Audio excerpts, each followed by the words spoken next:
Well, it's really, as I say, really good to be here. Also partly because I've just come down from Washington, D.C. today, and it was minus 17 centigrade. A couple of weeks ago when I arrived there, and I had to decide whether it was better to be cold in D.C. or wet in England. But I think probably it's better to be cold in D.C. because at least we got a bit of sun. But it's been very cold, so it's amazing to be sitting outside having dinner or having lunch in 85 degrees temperature. And it's one of those funny things in life, isn't it? When you're really freezing cold, you can never imagine what it would be like to be warm. Or when you're really hot and sweltering, you can never really imagine what it would be like to be cold. And these are variable states of mind and physical states, like our moods. You can be in a really bad mood, really depressed mood, a really angry mood, a really unhappy state of mind, and you completely forget what it's like to be happy. And of course, if you stay a long time in one of those negative moods, then the memory of any happiness in your life, any goodness, any joy, seems to get fainter and fainter and more distant in the past. And so we're very much victims of our moods and of what we're feeling at the moment. We can usually identify, don't we, completely with what we're feeling at the moment. And if we get stuck in that, then that's bad news. If we get stuck, especially in a negative state of mind, of course, then we give up hope that we could ever really get out and back into any sort of balance or any happy view of life. And yet that's not really true, because these states of mind that we get hooked into and addicted to almost are of course just that. They're states of mind. They're moods, attitudes. We can even, to some degree, understand these states of mind in biological terms today. We know that there's a chemistry there. That's why, because the pharmaceutical industry has got into this. But I think the wisdom that I'd like to speak with you about today is a very ancient human wisdom that reminds us that there is a level of our human being, our human identity, of each one of us. Doesn't matter where you've come from or what your background is or what kind of conditioning you've had or ethnic or social background, doesn't make any difference. For every human being, there is a center. We call it the heart. And this place, if you call it a place, but this point is not subject to moods and varying states of mind. This is the heart. The heart is one of the great spiritual symbols of humanity. All the great religions speak about the heart. In a few days' time, I think we're going to be celebrating St. Valentine's Day. So there'll be lots of cards being sent with hearts and with arrows through the heart and so on. So we've kind of imagined that the heart is a symbol of emotion or of romance, romantic love. But the spiritual traditions give us a very different understanding of the heart. And the heart isn't just to do with moods. I mean, after all, we can all fall in love and then 6 months later you fall out of love. So that's that kind of romantic state of love is itself another mood in a way that can change. But the heart, in the spiritual wisdom of humanity, is something much, much deeper and much more stable than that. It's a point of stability. And yet, it is also a point of life. This is where life flows into us. In the religious view of life, we come from somewhere.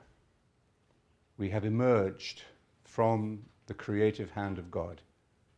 We are an expression, a direct expression. Each one of us is a direct expression of the creative imagination of God. I mean, how could God invent so many characters as we are, so many different, unique human beings? It's an amazing, you couldn't, in a TV series or in a novel, we admire a novelist or a screenwriter who comes up with half a dozen memorable characters. But if you look at the human family, at any one moment, or especially through the whole of history, and you see an infinite, almost infinite variety of unique individuals. Now, we have a lot in common, but we're all unique. So, what makes us human, with all our uniqueness, all our variety, all the different cultures, all the different psychologies, all the different family backgrounds that have affected us, what makes us unique and makes us able to share that uniqueness with each other is the heart. And it's this heart that Jesus refers to in his teaching on prayer. He says, when you pray, he's speaking to his disciples, and the word disciple means somebody who's learning, so who is a student of Jesus. So if you would see Jesus as your teacher, you could say, I'm a disciple, I'm a follower, I'm learning from him, learning from his wisdom. So he says, when you pray,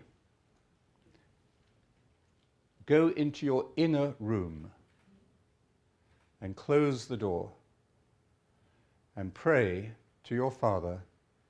He's always speaking about my Father and your Father, who is in that secret place. And this inner room that he's speaking about is the heart.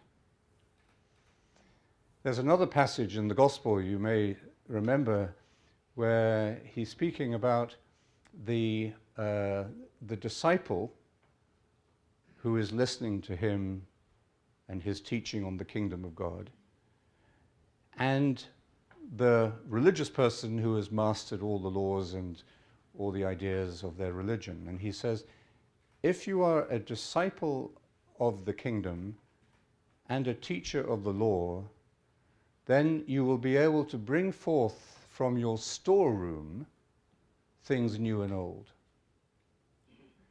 And the Greek word that he uses for the inner room, in that first quotation, go into your inner room and close the door, and this is the same word in Greek that he uses or is used to describe the storeroom.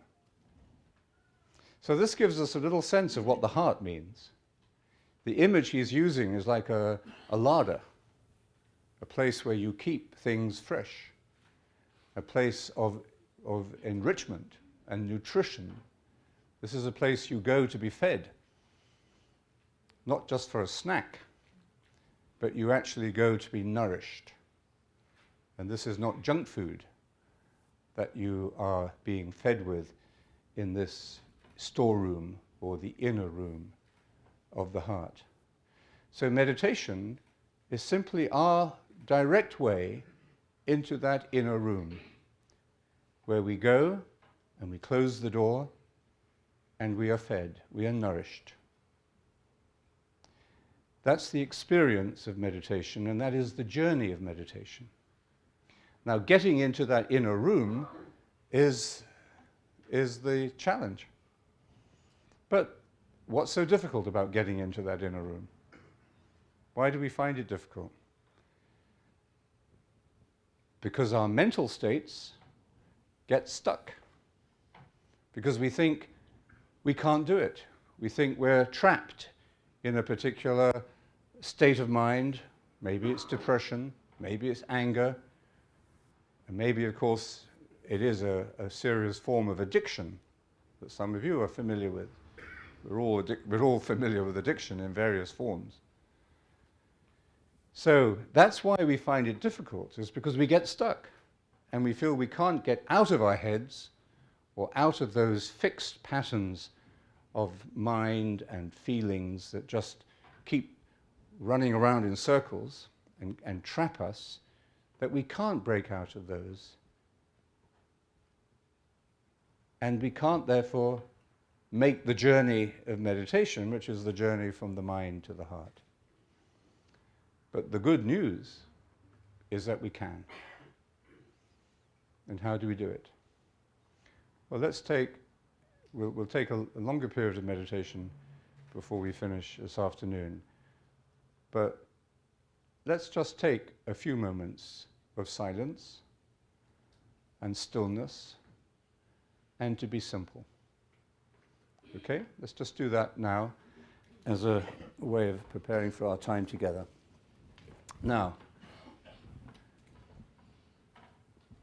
the danger of sitting still and silent is that you fall asleep. Anybody ever fallen asleep in meditation?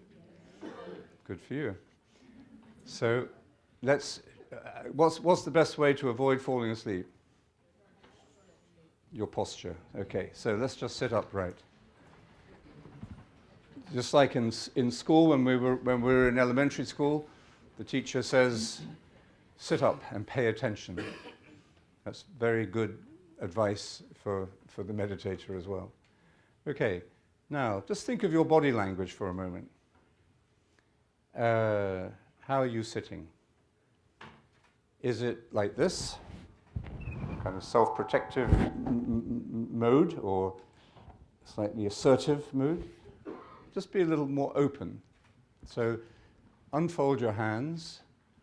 If you put your hands on your lap or on your knees, and there's a nice feeling of balance, isn't there? It's just how we're actually designed to be centered, to be stable. Feel, and then put your feet flat on the ground,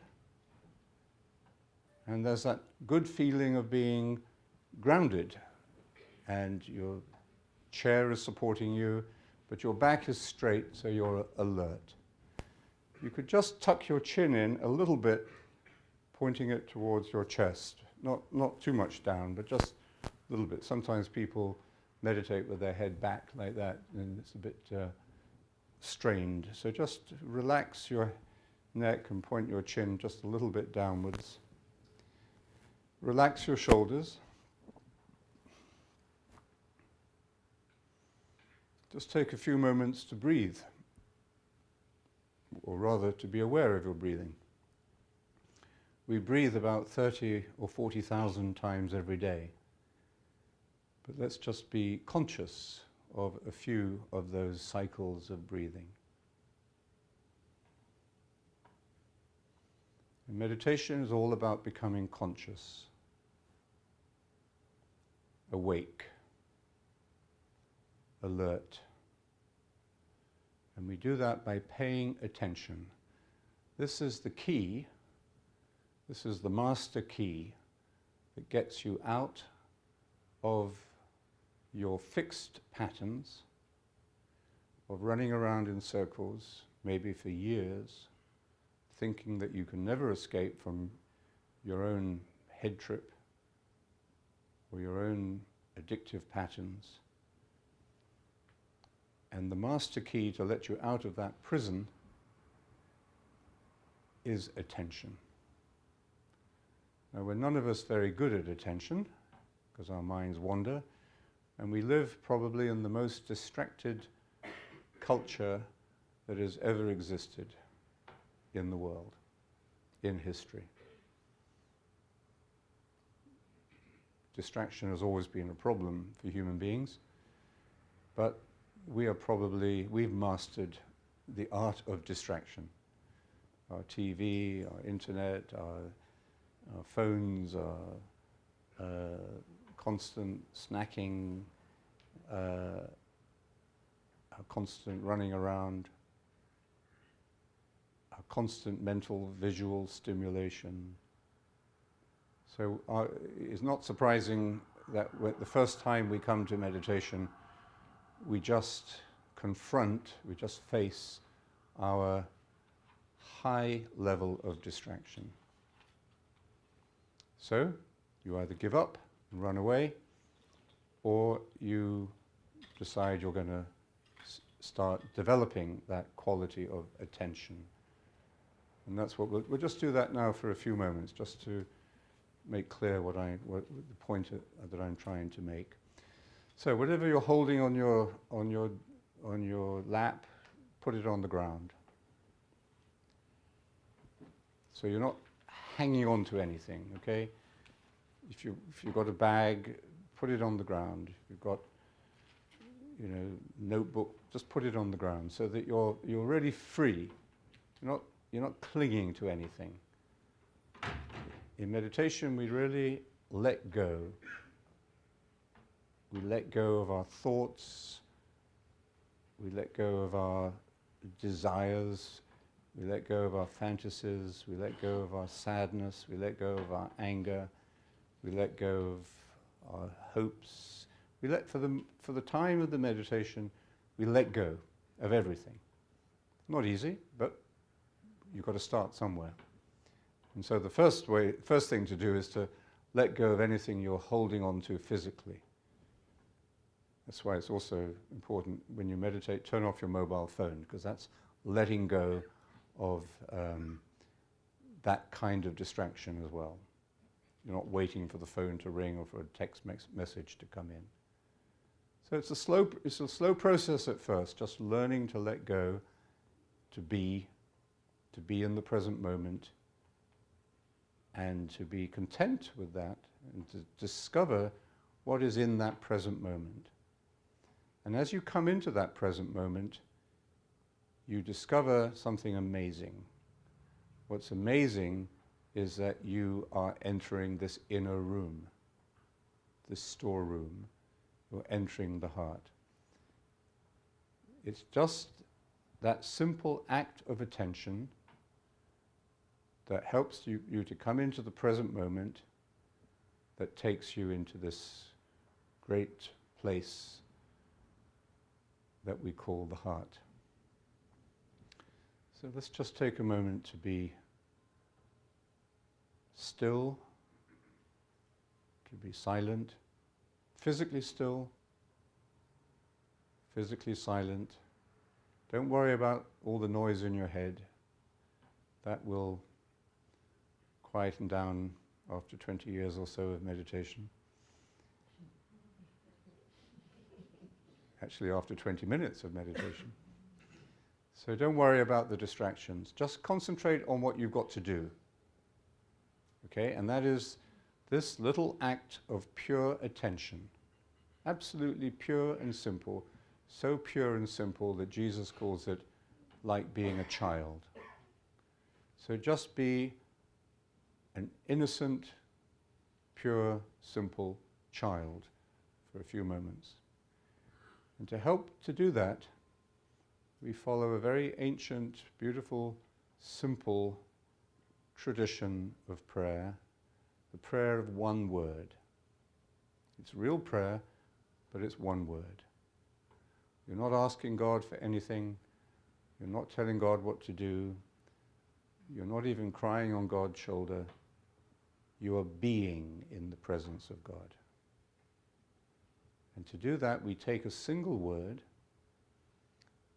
a mantra, prayer word, and we repeat this word silently in our mind and in our heart during the time of the meditation. So we'll do that just for a few moments now, and we'll have a longer meditation later. The word I would recommend is the word Maranatha. It's important to stay with the same word, whatever word you choose, but stay with the same word, because this then becomes it's like staying on the path, staying on the same road. So keep repeating the same word with attention. So let me just repeat the word again so you get it, you memorize it. It's Ma-ra-na-tha. Ma-ra-na-tha. Ma-ra-na-tha. When thoughts come into your mind or feelings arise, Just let them go, don't fight them, just let them go. And when you find that you've got distracted, you're thinking about anything, just as soon as you realize that you are distracted, you deal with the distraction by coming back to your word. That's the beautiful, and it's a foolproof way of getting into your heart. It's almost too simple to be true, but it is true. So when thoughts, distractions arise, don't feel that you have failed. The feeling of failure is another distraction. And then just come back to your word.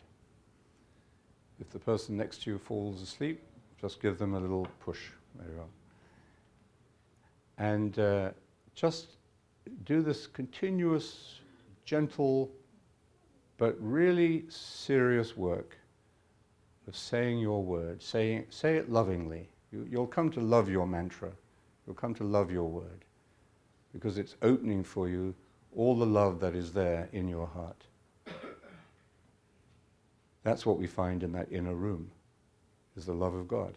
Simple as that. We don't deserve it, but we are just flooded with it.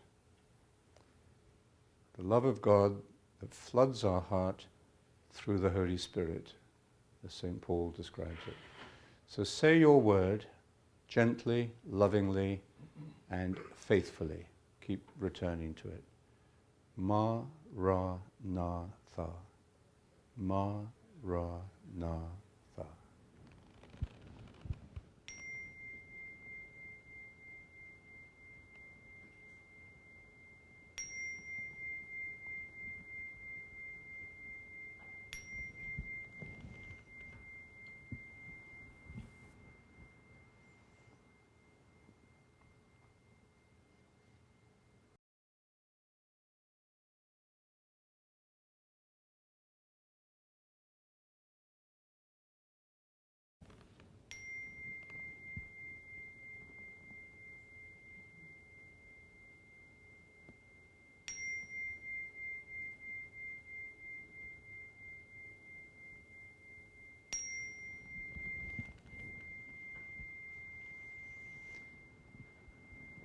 Good, let's end this short meditation with one line from the Psalms. Be still and know that I am God.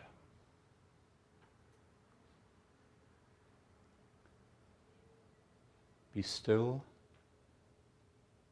and know that I am. Be still and know.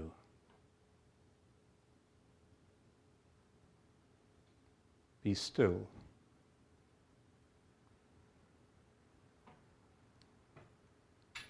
Be.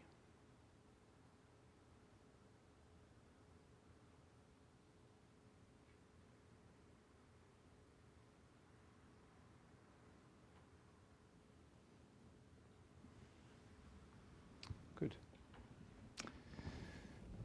So, as I say, we'll have a longer meditation before we finish.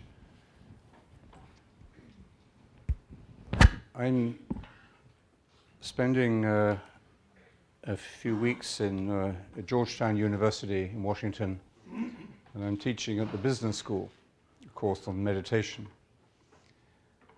And I was not certain when we began what the motivation for the students was. I thought maybe they thought this was just an easy class, and but I've been very, very pleased and inspired, really, to see from their journals and our interaction and from various little ways we have of checking that they're doing it, how serious they are. And I began the course by saying to them, I'm going to challenge you for this 6-week course to meditate twice a day, every day, for 6 weeks. And I'm really quite impressed that they have an average of about 75%. So they're really taking it seriously. Now, they are second-year MBA students. So, and they're paying a lot of money to do this course, to do their MBA. And so they're quite stressed individuals. You know, it's a big deal for them to get this MBA, and of course it's very competitive, and then they've got to get a job afterwards. So these are ambitious people aiming, you know, for wealth and power and hopefully fulfillment in life as well. But what is really interesting is that their response to meditation is exactly like anybody else's. And I've meditated within a short period of time with children, young children in elementary schools. The children actually are the easiest people in the world to teach meditation to, because they're almost there. They just need a very little bit of guidance, and then they get into it, and they love it. And the children will ask the teacher, "Hey, miss, we haven't done our meditation today." They really enjoy the meditation. And children also suffer from stress, even more today than perhaps ever in the past. They're constantly under pressure to, they have problems at home, they see problems in their family, plus they may be bullying at school, or there may be all sorts of other pressures on them at school. And sometimes they're really stressed. One little boy, we asked if he liked meditation, and he said, "Yes, I really like meditation. It's the only peaceful time I get every day." This was about 8 years old. I've taught meditation, and our community teaches it in 11-step groups, 12-step groups, as an 11-step practice. I've taught meditation in the favelas, in the slum areas in Brazil, and to business people at a high level. And basically, people's response to meditation is the same. It's kind of, do you mind if we just, could you, it's okay, it's just easier to pay attention. So, people's response to meditation is basically the same. Because, as I was saying earlier, the heart is the same. The human condition is the same. We breathe in the same way. We get the same illnesses. We have the same desires. We have the same hopes. We're all vulnerable in the same way. We can all be hurt in the same way. And the journey to that heart, whether you are an 8-year-old or an MBA student or you're in some kind of program of recovery, basically, we're all on a level playing field. That's why I think I chose this title, Streetwise, for this talk, because one of the dangers, I think, in our society, and why there are so many crazy things going on in our world, in our society, where you see the gulf, the gap between the rich and the poor, even in this country, which is supposed to be the richest country in the world. Well, it may be the richest country in the world, but the wealth isn't being spread very equally, is it? The rich are getting richer and the poor are getting poorer.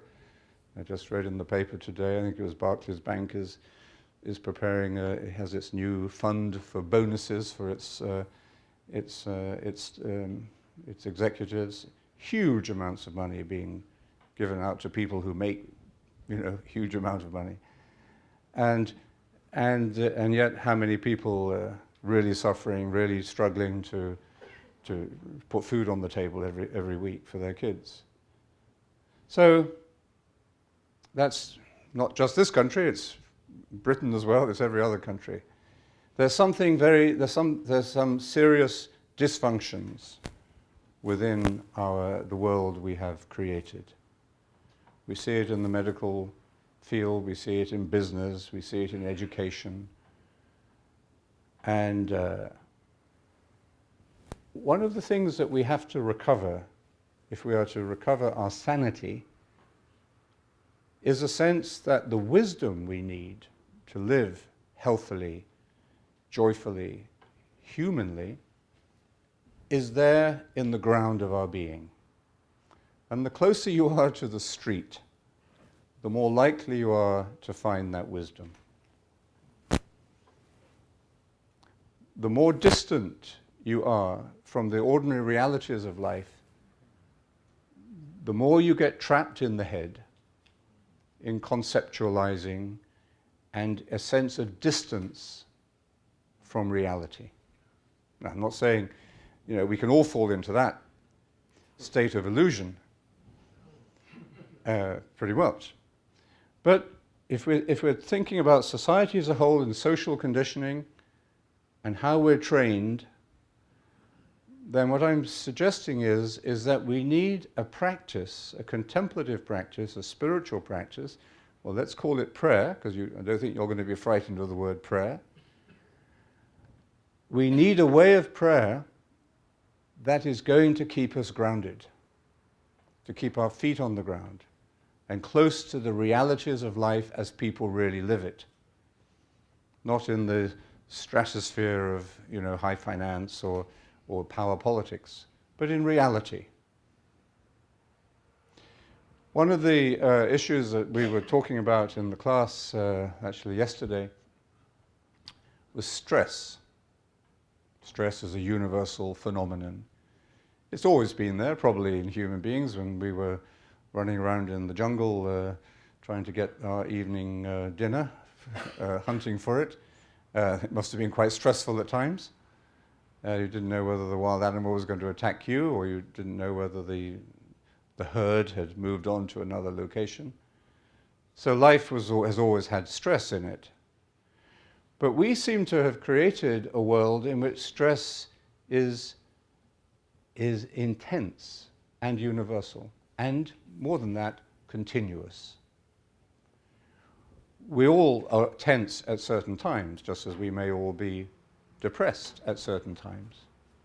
The problem is if that stress becomes continuous and we can't get out of it, or same with depression, you find yourself hooked into a negative mood or a self-destructive kind of attitude to yourself, and you can't break out of it. That's where the problem really arises. One of the ways we deal with stress, well, we have many ways of dealing with stress if we feel that it's become a permanent problem in our lives. We may deal with it by overeating, drinking, drugs, pornography, irresponsible sex. We may deal with it by working too hard or by giving up work. The way we deal with the anxiety and the fear that stress brings will depend upon your circumstances and your personality and what other people around you are doing. We often find ourselves just imitating other people because the other people around us are doing this. They're taking drugs, so we'll take drugs. They're drinking, so we'll drink. We're living a irresponsible, promiscuous life, so they are, so we'll do the same.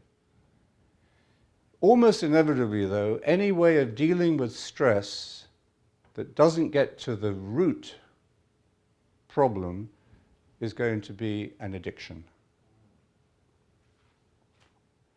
We want to get out of stress by getting ourselves addicted to something. Doesn't really matter what addiction it is. Some are worse than others, definitely. But addiction is a way of dealing with stress. And this is why we need to keep reminding ourselves more than ever today that actually that isn't necessary. What I said to the students yesterday was, it's in a way it's your decision if you're going to be controlled by your stress and anxiety. We don't need to be. Admittedly, stress can be contagious. You pick it up from other people. Some people in business, they think they ought to look stressed because otherwise they won't look as if they're earning their money. You know? However, there's a universal wisdom, and it's present to us here and now, and we communicate it to each other from person to person. You don't need to study it. You don't need to do a course on it, but you have to learn it. It's one of those things that is so natural, like walking, but you still have to learn it, and that is meditation. Meditation, we know from all the medical and psychological research that's been done, reduces stress. Well, that's probably millions of dollars have gone into explaining that in scientific terms, but human beings have known that as part of their spiritual wisdom from the beginning of time. Meditation brings us peace.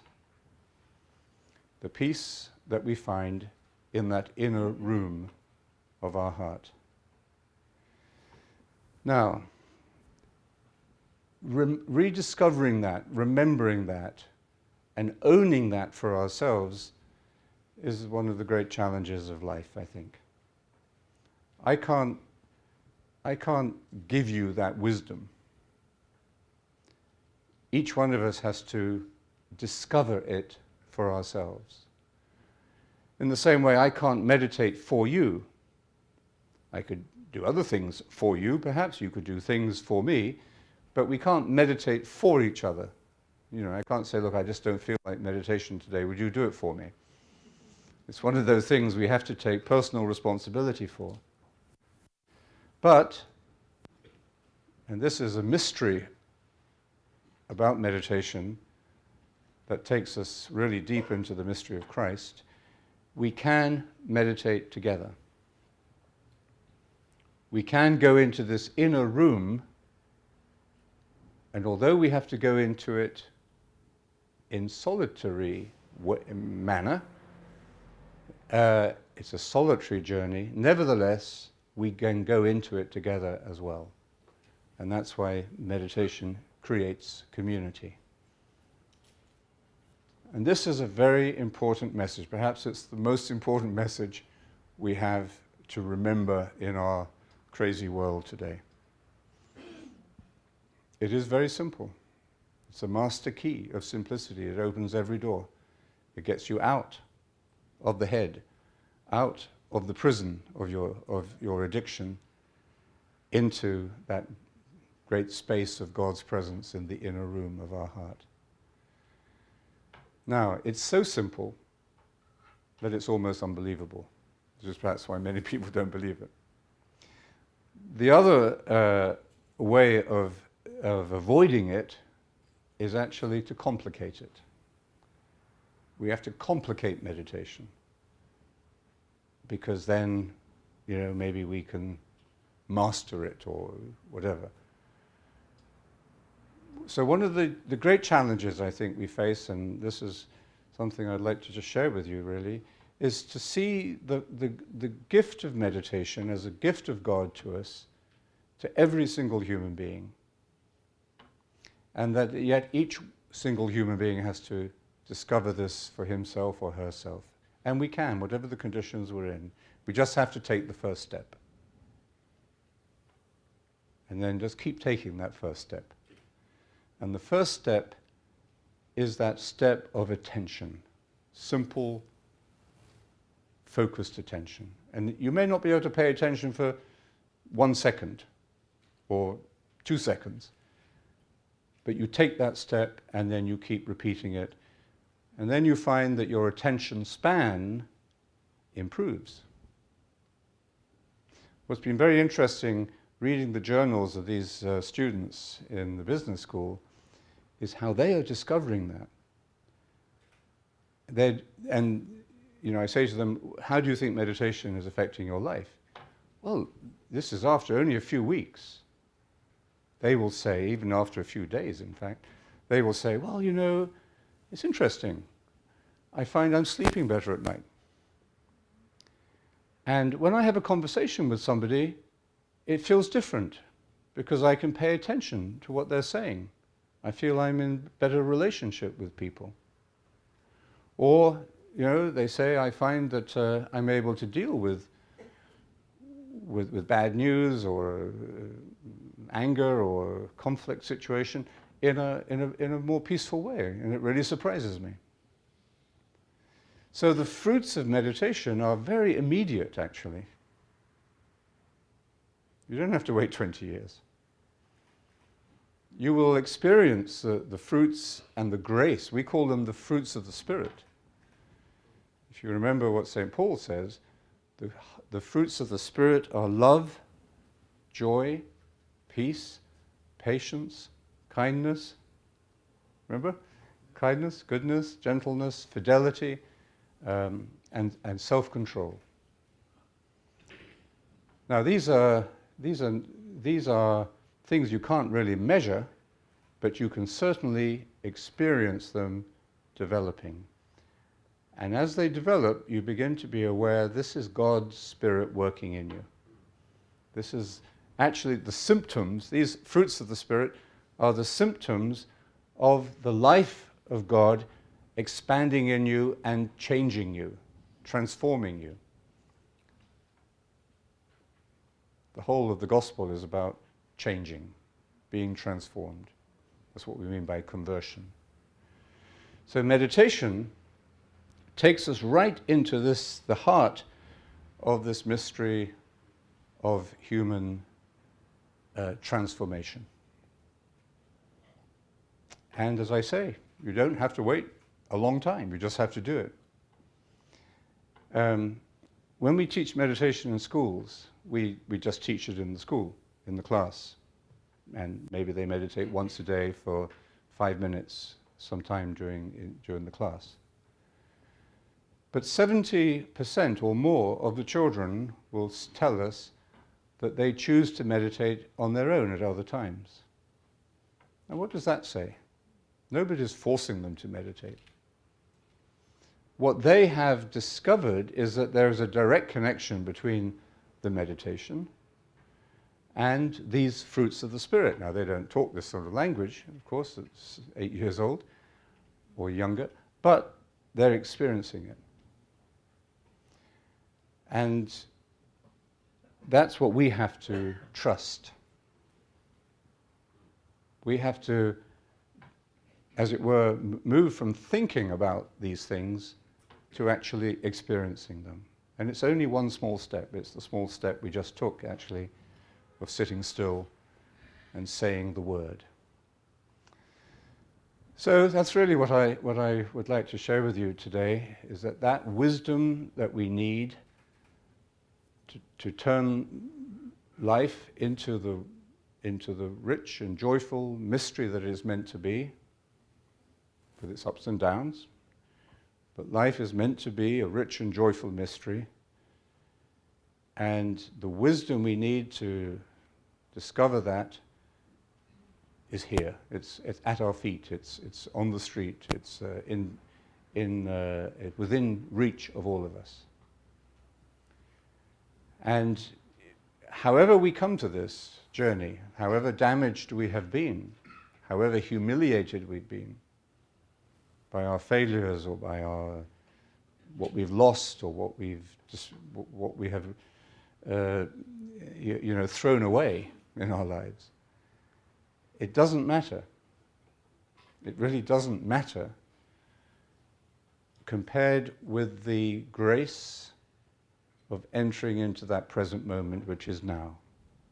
If you're living in the past, well, that's where you will live and die. So it's the grace of coming into the present moment, and that's all we mean by contemplation.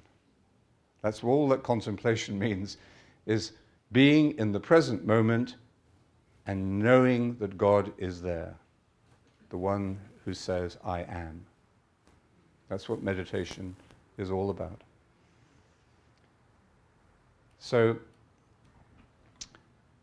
it's a very simple gift, and in some ways, sometimes I wish it were more complicated, because today we like complicated things. Sometimes you have to wrap things up in a lot of packaging to convince people to do it, or create a course, or, you know, create a course of study or something. But actually, it is very close to us. And it is... There was a little boy in a small class that I was meditating with in Ireland recently, and at the end of the class, the teacher said, "Do you have any questions for Father Laurence?" So one little boy put up his hand and he said, "Who invented meditation?" And I thought, nobody's ever asked me that question. Usually questions, you know, you hear the same questions, but this was quite new. And I thought, well, how am I going to answer this? Because he was obviously a very serious question for him. So I said, God invented it. So he looked at me. That wasn't enough. He wanted a bit more explanation.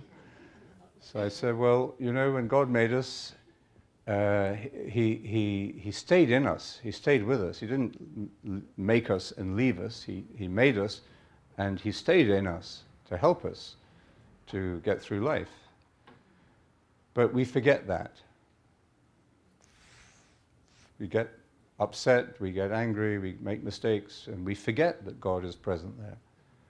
And so God invented meditation, and he gave it to everybody in every part of the world, in every period of history, as a way to remember, as a way to get back into that inner room of our heart where God is always present. And then I looked at him and I thought, is that good enough for him? So he looked at me and he said, okay. So let's take our time for meditation now. And again, let's take a moment to sit. The three elements of meditation are silence. So the real silence is, of course, the inner silence, which comes about through this work of attention. Set your mind on God's kingdom. But it's also good and important to try to be physically silent, so we try not to make any noise during this time of meditation. And the other element of meditation is stillness. And again, when you're paying attention to something, you're still, you're focused. Your mind isn't jumping around from one thing to the next. So that's that inner stillness. You know, we live in a very unstill world. You know, our hands go to our mobile phone, you know, check the email every 5 minutes. So, but that inner stillness is the goal, but the outer stillness, just sitting physically still, is one of the ways we get there. So just take a moment then to sit again with your back straight,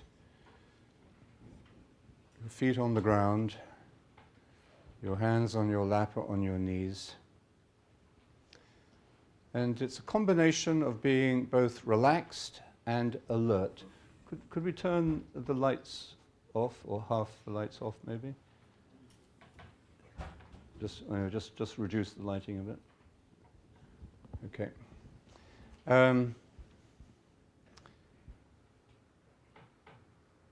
So it's about being both relaxed, comfortable, but also alert. So back straight, shoulders relaxed, let the muscles of your face relax. We often accumulate a lot of tension in our forehead or our jaw, so that's where tension and stress becomes physical. So just take a moment to let go of that. Remember the words of Jesus, set your troubled hearts at rest and banish your fears. Get rid of your fears. Close your eyes lightly, and then gently, silently, begin to repeat your word in your mind, in your heart. The word I would recommend is the word Maranatha. 4 syllables, Ma-ra-na-tha. It's the oldest Christian prayer. It's in the language that Jesus spoke, so it's a very sacred word. It means, come Lord. St. Paul ends the first letter to the Corinthians with it. So it's a very sacred prayer word. And just say it and listen to it as you say it. Ma-ra-na-tha. Ma-ra-na-tha. We're not thinking about God, but we're being with God in meditation. We'll just go into the meditation now with this short prayer that John Main composed. Heavenly Father, open my heart to the silent presence of the Spirit of your Son. Lead us into that mysterious silence where your love is revealed to all who call. Maranatha, come Lord Jesus.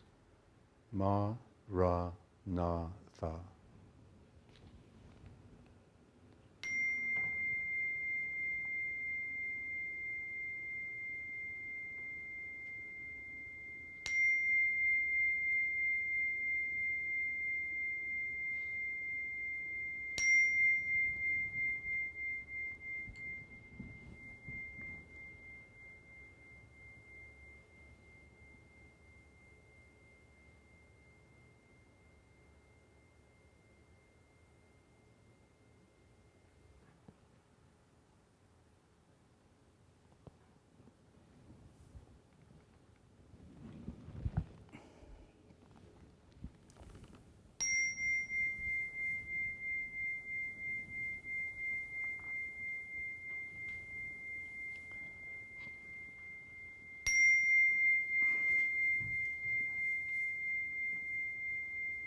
So let's end these words of Jesus from the Gospel of John.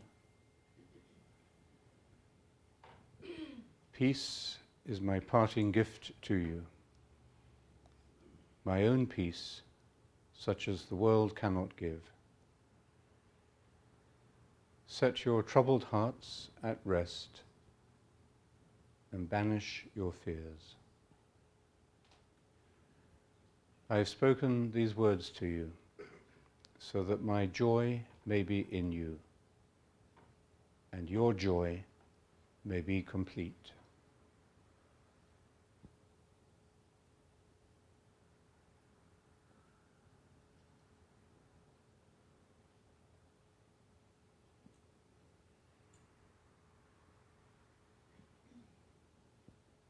Just one final word on this idea of the wisdom of the street.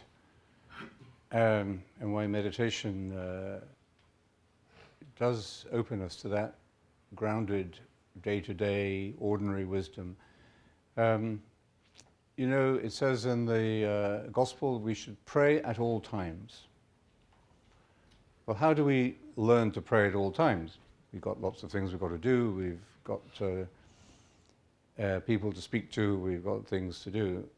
So it clearly doesn't mean just using words, or even, in a sense, thinking as we normally think about God all the time. It means something different. I think what it means is that it is the Spirit who prays at all times. Remember, St. Paul says, we do not know how to pray. That's a great consolation for us. We don't know how to pray, but the Spirit prays in us.